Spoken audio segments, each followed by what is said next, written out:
Employers across the country struggle with similar recruitment challenges, including a tumultuous economic picture and frustration over the inability to attract and compete for qualified applicants.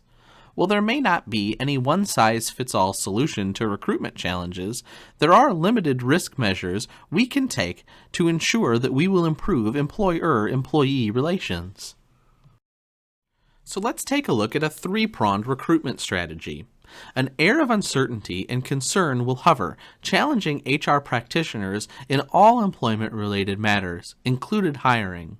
Indeed, many recruiters hesitate to launch aggressive staffing efforts despite knowing that if they don't do so, jobs will remain unfilled. While this scenario is daunting, it need not be prophetic. A three-pronged strategic plan will better enable employers to weather the impact of economic turbulence on recruitment efforts, allowing them not only to survive, but to thrive. 1. Clarify goals by being smart. Recruitment, regardless of prevailing or predicted economic conditions, begins with a clear sense of where you're headed as an organization. We have to ask ourselves, what's our mission? Do we know how each department can contribute to the achievement of short and long-term organizational goals? Is there an alignment between employee interests and corporate goals? Do we have an accompanying detailed timeline that calls for measurable accomplishments? Use the long-standing SMART, S-M-A-R-T, model for establishing goals that are specific, measurable, attainable, realistic, and time-sensitive. 2. Practice targeted recruitment. Savvy employers understand that regularly identifying key performers and ensuring that they're being fully utilized and motivated is a valuable precursor to recruitment. After experiencing economic setbacks, many employers leave openings unfilled, relying instead on their best workers to perform additional duties. This approach may work in the short term, but it's likely to ultimately strain employer-employee relations to the point where top performers move to another job, opportunities where economic conditions allow better results. Number 3, clarify your expectations. Most applicants come in with a clear understanding of what they expect from a prospective employer. In addition to salary and benefits, the list usually includes a motivating work environment, opportunities for growth, regular feedback, and mutual respect. When asked what they want from their employees, however, employers are rarely as specific. As part of your company's targeted recruitment efforts, determine what prospective employees are likely to help meet your SMART goals. Here then is my advice with regard to attracting and competing for applicants. Go after applicants with no less vigor during your least productive work cycles than when you do your most productive, profitable times.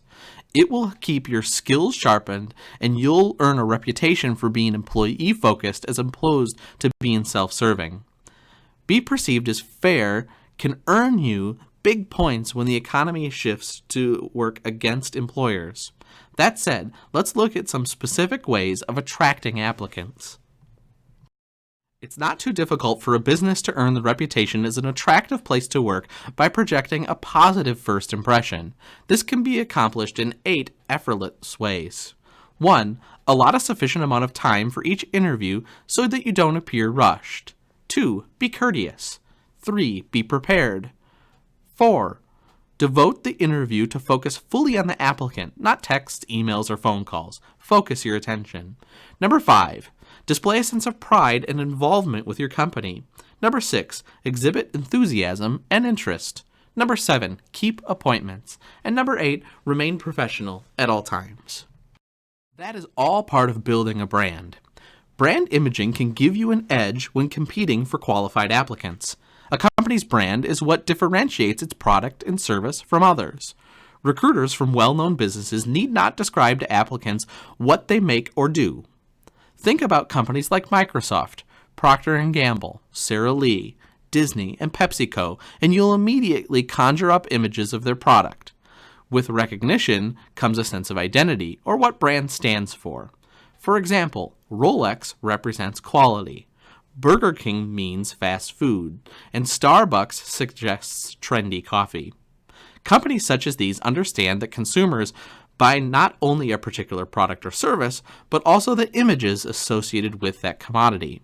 They tend to stand out in a field of similar commodities, sometimes even when they're not as cost-effective, reliable, or otherwise desirable as the others. It stands to reason, therefore, that applicants will be drawn to brand names and choose them as places of employment over lesser-known businesses in the same field. Your employment brand matters.